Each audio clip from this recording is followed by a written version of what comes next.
So anyway, to get to the point, and the point is, we've all got to think together what we're going to do to help save this planet before any more injustice is spread upon it.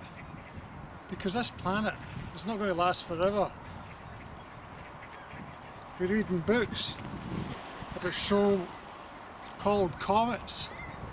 There's one comet that's meant to be racing around the solar system just now, Comet X, let's call it, which was meant to be causing the tsunamis and the earthquakes and Christchurch. Goodness, could we forget that?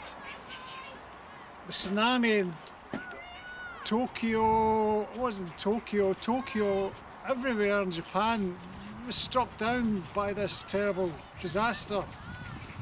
And it goes on and on and on.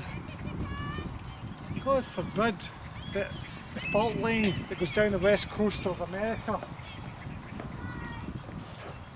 is that going to be affected by the weather and climate change? I look up in the sky and I see these white streaks and flares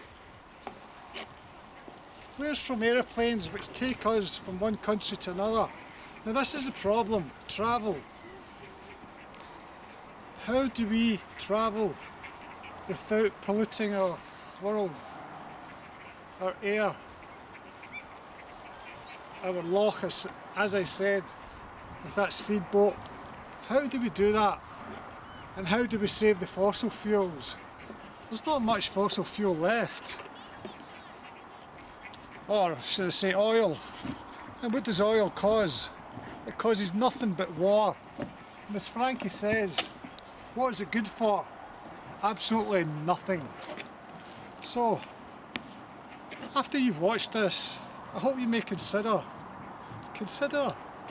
and give yourself a bit of time thinking, what can you do to maybe help the situation? I know what I'm going to do. I won't be driving about in 2-3 different cars, family cars. We will only be using one car from now on. Simply because we only have one car. But there's many families out there who've got 3 cars, to get this, to get that. And good on them, they've worked hard enough to be rewarded for them.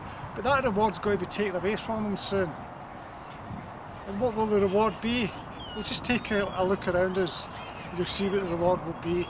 That's all I've got to say. God bless you. Have a good life. And think of the future. Let's all pull together and get something done about this. From Sea Glasgow TV, Brian, Taylor, and all the rest of the crew are sitting in the car, drinking tea and coffee while I'm standing here at 7 degrees. When only 4 weeks ago it was 28 Celsius. 4 weeks ago. I came up here to get the blooms from the trees. Where are they? They've gone. There's no beach. Flooded. Listen, I'm going to go on, right? So have a look around. This is what we're going to lose if we're not careful.